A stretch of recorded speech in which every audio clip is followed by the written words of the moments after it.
You come across 3 women, 1 demon, 1 devil, and 1 immortal. All 3 are seriously injured, lying at the foot, middle, and top of the same mountain, respectively. You're heading up the mountain with your ox cart to chop wood, collecting them from the bottom to the top, until your cart is full. That day you're driving your ox cart up the mountain to gather firewood. At the foot, you encounter an alluring female demon, dressed in red, most of her body pierced by arrows, struggling to crawl forward, leaving a long trail of blood behind her. You say to her, "Come with me, I'll help heal your wounds."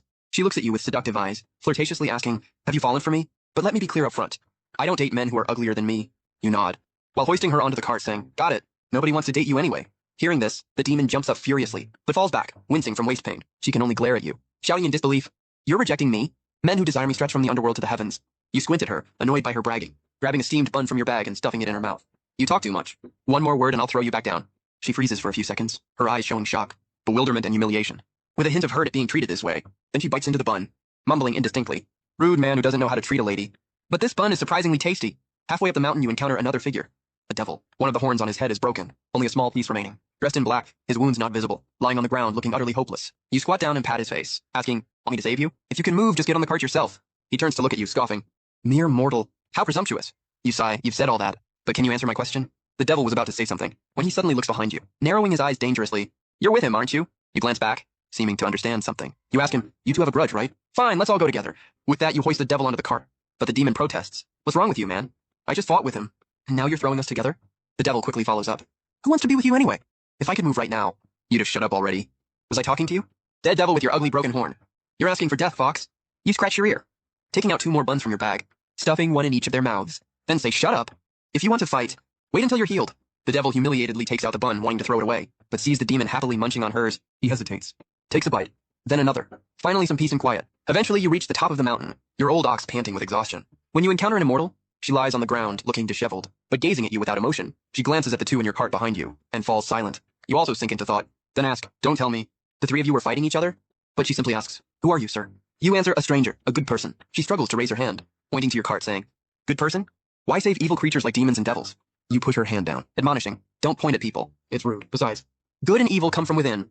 Being demon, devil, beast, human, or immortal has nothing to do with it."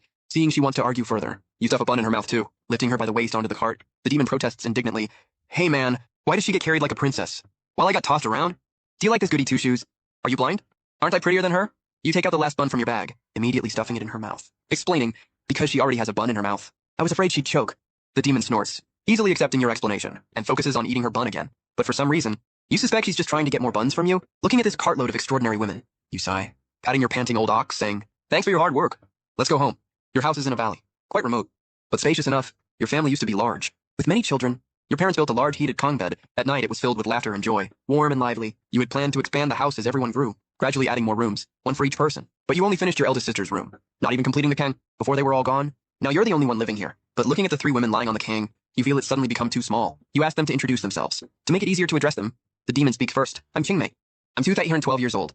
I live in..." You interrupt her before she can continue, saying, "That's enough. Don't ramble on."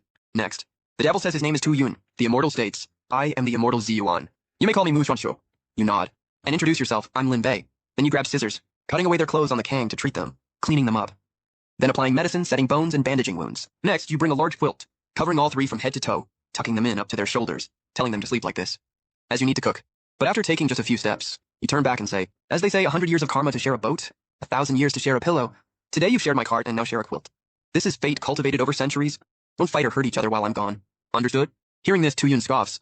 "You'll be disappointed. This fate was forged by our life and death battle." You pinch his mouth, saying, "Only obedient mouths get fed." So all 3 close their eyes, defeated and frustrated, toward 2 people they dislike but can't defeat. They adopt a strategy of out of sight, out of mind, finally giving you some peace and quiet. Then you prepare a simple meal of 3 dishes and a soup. Since these 3 can barely move, you bring the table to the Kong, telling them those who can move should feed themselves. Those who can't, you'll feed. Hearing this, Qingmei, who was about to take a bowl, suddenly drops her hand, hugging her arm, crying, "Ouch. Did my arm break again?" Then, Tu Yun and Mu Xuanxue, already holding their bowls, both turn to give her contemptuous looks. You take Qingmei's bowl and sit beside her to feed her. After her first bite, she looks at you in delight. "Man."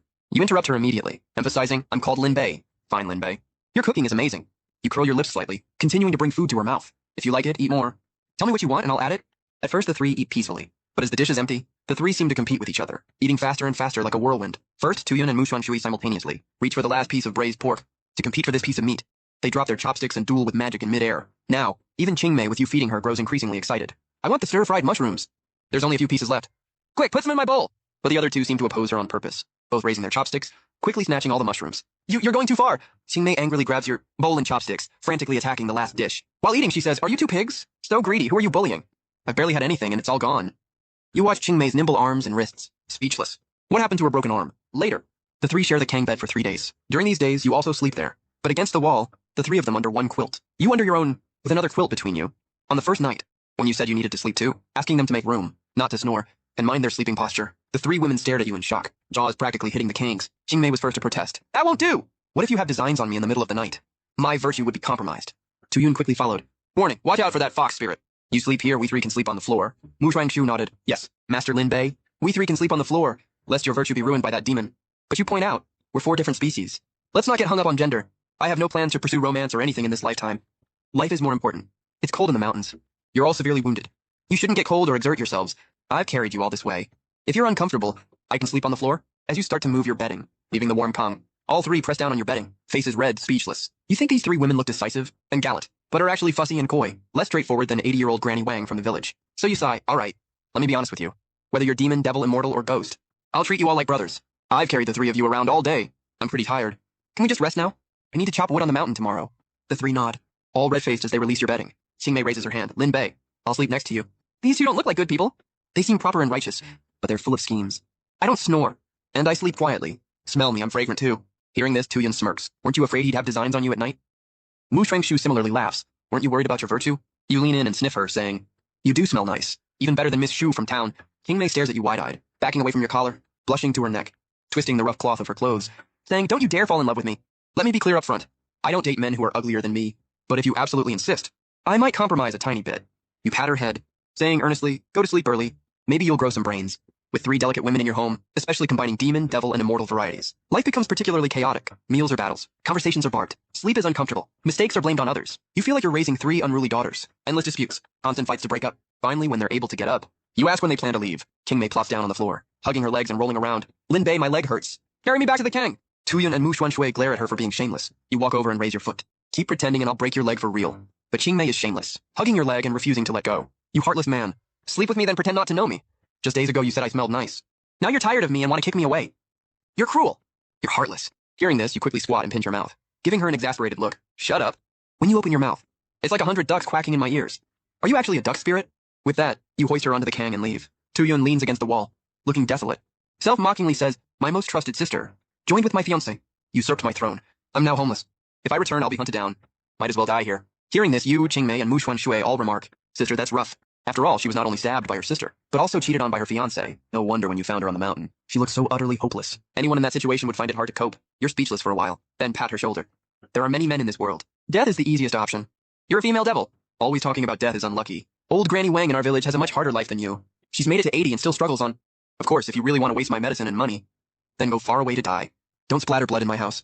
I know I shouldn't have saved you." Tuyun lowers her arms, stands up straight, stares at you deeply for half a moment before saying hoarsely, "Easy for you to say, but you reply, life is about struggle. Even if lightning strikes from heaven, a pig knows to move aside, but you just lie down and give up. If I were you and someone stabbed me, I'd kill them. Lost a throne, take it back. A man you love should be kept by your side. At least then if I died, I'd die honorably. If I'm going to die anyway, even failing, I'd make their lives miserable first." Tuyun raises an eyebrow and laughs. "The way you put it, I won't rest until I reclaim my throne. Once my powers return, I really should go back and fight for it. As for the man," she glances at you, "I never truly loved him. It was just a political arrangement. A marriage of convenience between powers. Good riddance. You blink, then those aren't such painful betrayals after all." Xingmi interjects at this moment. "Cruel. Heartless." Hearing this, you, Tuyun, and Mu Xuanshu say in unison, "Shut up. You're so dramatic." Seeing these 2 apparently planning to stay, you simply ask Mu Xuanshu if she wants to stay too. Mu Xuanshu formally bows to you, very properly and politely saying, "My immortal powers haven't recovered yet. I can't return to heaven for now. I'll need to trouble you for a few more days. Sorry for the inconvenience." You sigh deeply. "Fine. What shall we eat for lunch?" Mu Xuanshu unhesitatingly replies, "Braised pork. Noodles with meat sauce, mapo tofu." As a man from a mountain village, supporting 3 delicate women is quite challenging. Earlier when they couldn't even get off the Kang, barely moving, yet eating more than each other, looking at your deflated money pouch, you tell the 3, "You can stay here, but don't just eat and not work. You need to help out." Tuyun nods. "I can chop wood, split logs, and fetch water. Just assign those tasks to me." You say good, then look at Qingmei. She shamelessly bats her eyelashes at you. "I'll be pretty and decorative. A feast for your eyes." You smack her on the head. You eat the most of all, and want to do no work? She throws a tantrum, tugging at your sleeve and whining. "You heartless man. My skin is so delicate. How could you make me do such rough work? Wherever I went before, men always pampered and cherished me. From hell to heaven. No one has ever treated me like this. I don't care. You slept with me. You must take responsibility. I can't chop wood, split logs, or fetch water." You rub your face, exasperated, wearily compromising. "Fine, be quiet now.